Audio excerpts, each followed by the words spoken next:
여기는 영국 런던의 템즈강 북쪽에 위치한 무어필드라고 하는 곳입니다.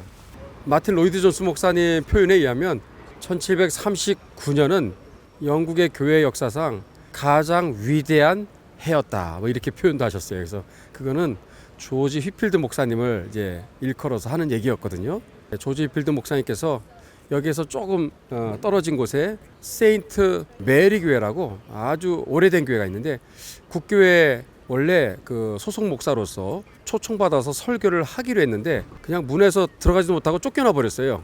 쫓겨나면서부터 그게 이제 계기가 되어서 야외 설교를 이제 할 수밖에 없는 중요한 이제 상황이 됩니다. 그래서 사실은 최초로 야외 설교했던 것은 저 웨일즈 쪽에 있는 브리스톨이라고 하는 곳입니다. 광산 있는 이제 킹스우드라고 하는 거기에서 최초로 야외 설교를 이제 시작하면서 런던으로 여기에 오셔서 북쪽에 이곳 무어필즈, 남쪽에 캐닝턴, 여기에서 설교를 이제 하게 되었고, 그리고 그해 말에 미국에 이제 식민지 대륙으로 이제 건너가셔서 1차 이제 순회 설교 사역을 하게 되었고, 또 금방 다녀오셔서 2차, 3차 해서 7차까지 가시는데, 교회 역사상 가장 중요했던 그 방문은 두 번째 방문이었죠.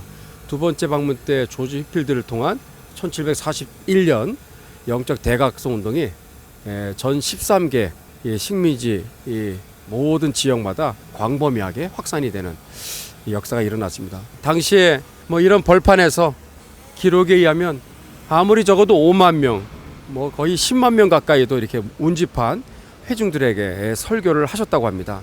한 번은 몸이 안 좋으셨는데 하나님께서 은혜를 주셔서 이 소리가 저 끝에 있는 회중들 누구에게나 다 선명하게 들릴 수 있도록 하나님이 힘을 주셨다고. 그러면서 바람이 설교자에게서 회중 있는 그 장소 방향으로 하나님께서 또 마침 또 바람을 불어 주셔서 바람을 타고 소리가 모든 사람들에게 골고루 퍼져나갔던 그 역사적인 장소가 여기 무어필즈가 되겠습니다.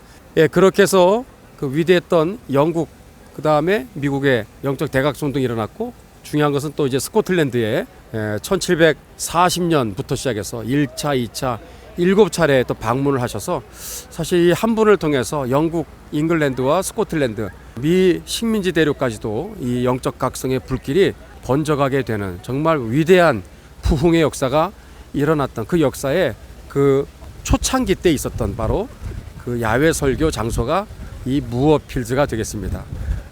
참 위대했던 그 영적 대각성을 다시 한번 생각하면서 이 시대 가운데도 그러한 하나님께서 우리 한국교회 또 이 영국 땅에 그런 위대한 부흥의 역사가 다시금 재점화되고 불길이 일어나는 그런 위대한 역사를 꿈꾸면서 기도합니다. 네, 저는 김재동 목사님 덕분에 오늘 또 영국에서 조지 휘필드 목사님이 정말 대각성 운동을 일으키셨던 그 현장에 이렇게 왔습니다. 조지 휘필드 목사님은 많이 요한 웨슬레 선생님하고 같은 시기에 교회를 각성시키는 운동을 하셨는데, 상대적으로 조금 덜 알려지시긴 했지만, 지금 저희가 배우려고 하는 그 언약도 신앙의 관점에서 보면 굉장히 중요한 분이다라고 할 수 있습니다. 이분은 1735년경에 아마 하나님이 그 옥스퍼드 학생이었던 휘필드를 강력한 성령 체험으로 각성시키셔서 성경에 충실한, 성경을 정말 사랑했다고 합니다. 성경에 충실한 설교자로 세우시는데요. 1730년대에 그러면 영국과 스코틀랜드 교회 상황은 어떠냐?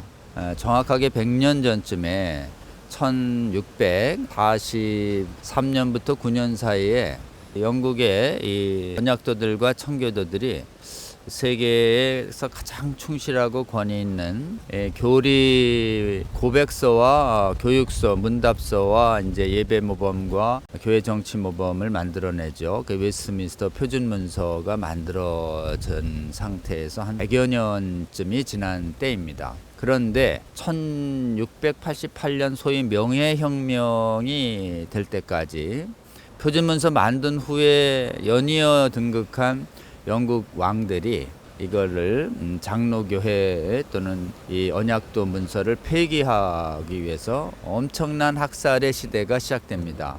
그때부터 1688년까지를 킬링 타임이다라고 역사가들은 그렇게 불렀고, 그때 아주 박해가 심했고, 그럼에도 불구하고 순전한 신앙은 계속 유지가 됐었습니다.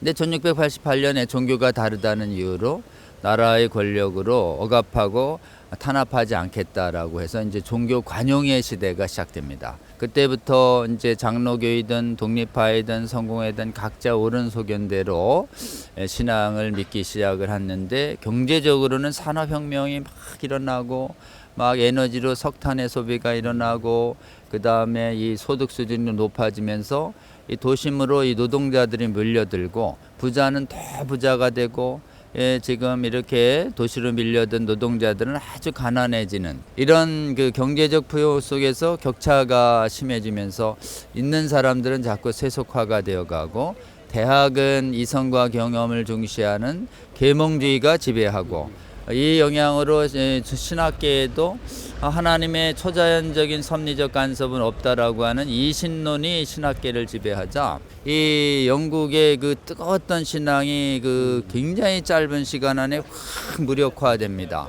영적 감동도 없어지고 기도도 안 하고, 그 다음에 같은 교회 다니면서도 사치스럽게 사는 사람, 가난하게 사는 사람 외면되고 격차가 벌어지고, 교회가 그리고 막 이제 술과 담배와 향락이 막 이래 되면서 이 영국 교회 전체가 아주 짧은 시간 안에 잠들어 버리게 됩니다. 이때 잠든 교회를 깨우기 위해서 하나님께서 신학자를 깨우는 것이 아니라 젊은 청년 조지 휘필드를 이렇게 영적 감동과 그다음에 성경을 순전하게 사랑하는 청년으로 깨워서 이 강력한 성경적 설교 운동을 통해서 영국 교회를 깨워내기 시작하는 운동이, 이게 이른바 이제 18세기의 1차 대각성 운동의 시작을 하신 분이 조지 휘필드 목사님이신데, 조지 휘필드 목사님은 성공회 목사였어요. 성공회 목사로 됐는데 성공회 안에서 성경에 충실한 설교를 하니까 교회당을 안 빌려주는 거예요. 사람들은 빌려드는데 교회당은 안 빌려주고, 그래서 전기를 보면 야외에서 설교를 강요당했고, 야외에서 설교했는데도 사람들이 몰려들어서 그동안 교회에서 못 들었던 이신론, 세속주의 이런 거에 의해서 설교가 거의 다 복음이 사라진 곳에서 이 광야의 들판에서 복음이 들려오기 시작하니까 사람들이 휘필드에게 몰려들기 시작하면서, 그때 이 휘필드 목사님이 가장 심하게 싸웠던 것이 뭐냐? 성경을 비평하려고 했던 인본주의적인 성경 해석과 설교에 대항해서 성경에 충실한, 이른바 선택교류 예정교율에 충실한 그런 성경적 설교 운동을 일으키면서 대대적인 회개와 각성이 이쪽 영국에서 시작했고, 영국에서 기반을 잡은 다음에 하나님의 강권적인 노력으로 이분이 미국 식민지에 가서 미국 장로교회를 또 깨워내는 일에 귀하게 쓰임받았던 위대한, 사실은 언약도 신앙을 부흥시킨 분이다. 우리는 휘필드 목사님을 그냥 각성시켜서 막 설교 잘해서 막 회개를 일으키는 부흥사로 기억하시는 분들이 많은데 전혀 그렇지 않다. 휘필드 목사님은 언약도 신앙을 다시 부흥시킨 놀라운 설교자다. 그 당시 설교의 가장 핵심 주제는 거의 지옥 설교였다라고 하는 것이 역사가들은 기록하고 있는 것이에요. 오늘날 정말 휘필드와 같은 설교자와 신앙인들이 필요한데, 이 귀한 이 교회의 역사를 우리 김재동 목사님이 이렇게 발굴해서 한국과 세계교회를 이렇게 깨우는 거, 우연이 아니라고 생각합니다.